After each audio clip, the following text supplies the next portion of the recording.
The process of wounding us might have been different, but the results are the same. Let me start with the 14 countries that are former French colonies. Let me just give you a synopsis of the Pact for the Continuation of Colonization. At independence, they had to give up 85% of their bank reserves, turn them over to the French treasury. Now that has come down to about 60%.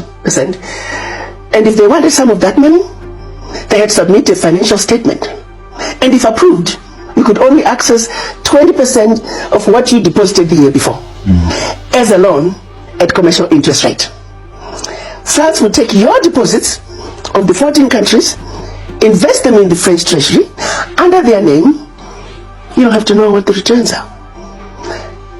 Your language of instruction is French.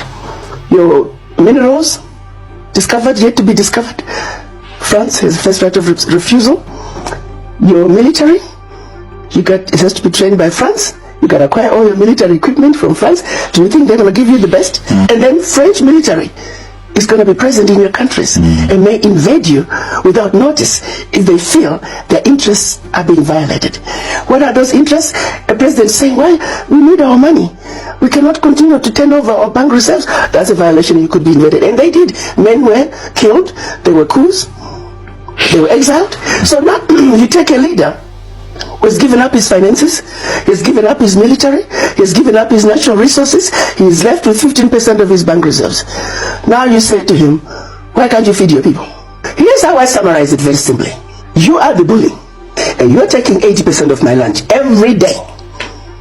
And then because you are the bully, and you got the money, now all you want me to do is highlight how I'm failing to make it with the 20%. But you don't want me to talk about the 80% that you're taking from me.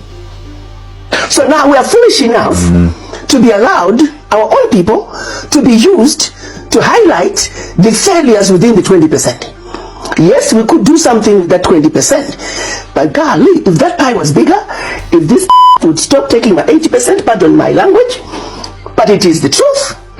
You know, I'm saying let's come together, deal with this. And I'm sorry, but I'm going to say it because it needs to be said. If you enjoy content about African history, politics, and unity, subscribe to On Tourist in Africa and join the movement.